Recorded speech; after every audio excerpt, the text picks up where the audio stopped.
La historia de Hellraiser está basada en la novela The Hellbound Heart del escritor Clive Barker, quien también escribe el guión de esta película y la dirige.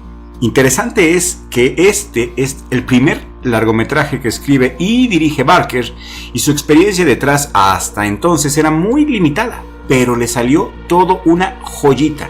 La trama de esta película y los temas que explora son complejos y requieren de una cierta madurez, razón por la que no pude apreciarla cuando aún era joven. Esta película la llegué a ver cuando yo tenía 17 años. La escena inicial nos muestra a Frank, interpretado por Oliver Smith, cuando adquiere una misteriosa caja conocida como Lament Configuration, la configuración de lamentos. Y de forma ritualística, se dedica a resolver el crucigrama hasta conseguirlo, lo que provoca que aparezcan ganchos y cadenas que despedazan el cuerpo de Frank. Y más adelante en la película conocemos que Frank es un aventurero temerario, siempre buscando placer y usualmente en la forma de sexo, y su propósito al adquirir esta caja era la promesa de tener experiencias únicas. Y definitivamente lo que consigue no es lo que tenía en mente, mis amigos.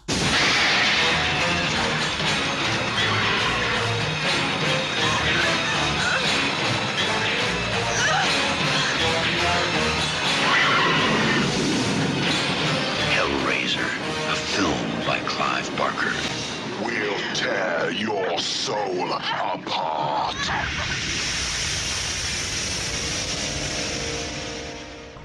Clive Barker pertenece a una secta muy conocida de Los Ángeles, California, y en esta secta se enseñan, entre otras cosas, brujería y conocimiento esotérico.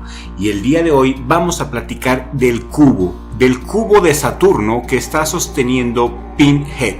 Te voy a explicar lo que conoce Clive Barker, lo que sabe Clive Barker. Y si eres nuevo en este canal, suscríbete y toca la campanita para que no te pierdas ninguno de nuestros episodios. Este cubo representa al hexagrama que se encuentra en el polo norte de Saturno y también representa al Maguen David, a la estrella de David.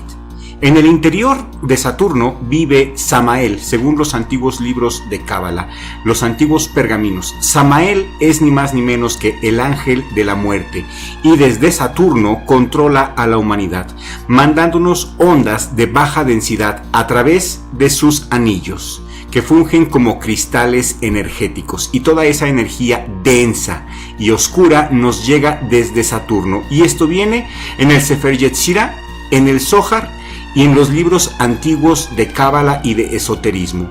Elena Blavatsky también platicaba mucho de este anillo de Saturno. Y no solamente encontramos el hexagrama de Saturno en el judaísmo, también lo encontramos en los musulmanes, adorando este cubo, los adoradores del palo y de la roca. Esto es lo que realmente están adorando a Saturno, están adorando a los elementos. Este cubo que adoran los musulmanes es el mismo al que me estoy refiriendo. Y como verás, esto tiene un gran significado esotérico. Poco después vemos una escena de Frank donde sufre una herida en su mano y la sangre cae en el suelo justo en el cuarto donde Frank murió. Esta sangre lo trae de vuelta a la vida y tenemos una desagradable escena donde vemos la resurrección de Frank.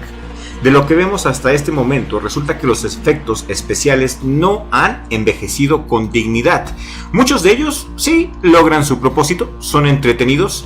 Su propósito es ser tan asqueroso como sea posible para incomodar al espectador, pero muchos efectos se ven anticuados, sobre todo si ves esta película con las nuevas televisiones.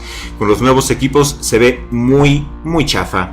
Y los cenobitas, oh sí, los cenobitas son otros personajes a los que le podría dedicar otro video. Según los concibió Barker, los cenobitas, son criaturas neutrales, cuyo propósito es traer experiencias más allá de la comprensión humana. Algo que resalta del líder del grupo, Pinhead, es que funciona como un villano sofisticado, algo que se ve muy poco en el cine de horror, pero que en este caso es uno de los factores que eleva su factor horrífico. Lamentablemente, esta personalidad ambigua en la secuela se va directamente a malvada y termina afectando la noción general que se tiene de ellos. Hellraiser va perdiendo la elegancia.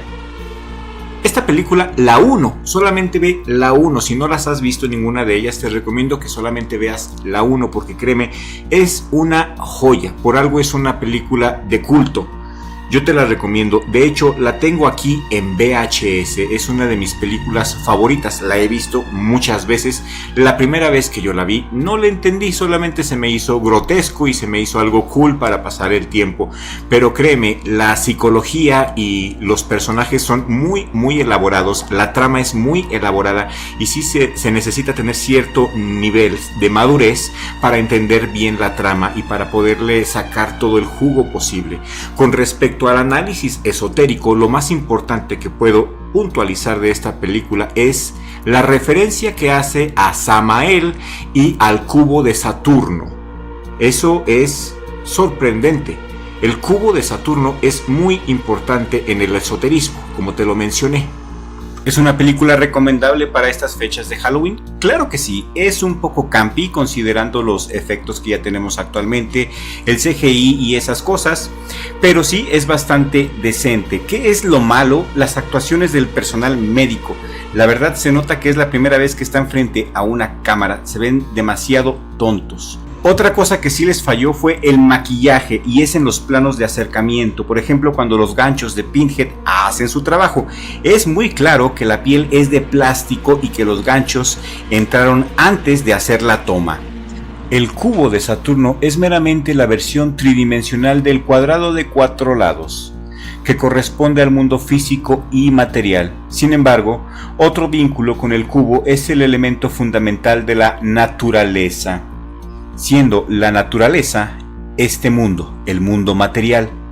También podemos ver lógicamente que el número 4 está representado en muchas formas de nuestro mundo establecido. Hay las 4 estaciones, los 4 elementos, las direcciones cardinales, el tetragrama. El cubo negro es simbólico de Saturno debido a las creencias ocultas en su simbolización del mundo tridimensional en el que vivimos, como un símbolo de la materia. Y una de las cosas más extrañas que rodean la adoración de Saturno es la observancia que las misiones Voyager y Cassini de la NASA hicieron cuando tomaban fotos de los polos de Saturno. Y como les dije, hay una inexplicable tormenta de vórtice en forma de hexágono en el polo norte de Saturno que se puede ver y está en el dominio público.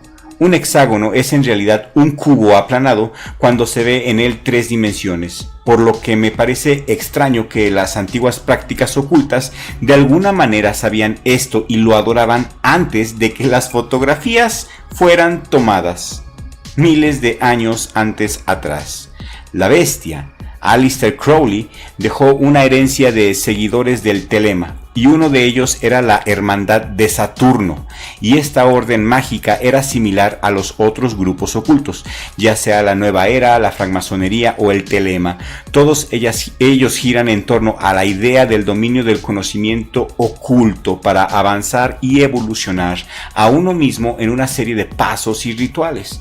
La Hermandad de Saturno incorpora 33 pasos para lograr el espectro completo de la iluminación, similar al rito escocés de la francmasonería, que también incorpora 33 grados. El fin del camino para un miembro de la Hermandad de Saturno es la autodeificación, o sea que te haces Dios, tú te haces a Dios de ti mismo, una gran herejía. La hermandad estableció a Saturno como el planeta de elección porque los antiguos se centrarían en los contrarios polares, y en el momento en que vieron a Saturno como el planeta más externo, más lejos de la luz del sol, haciéndolo efectivamente el lado oscuro, que la oscuridad es necesaria para que haya luz, como señala Stephen Flowers.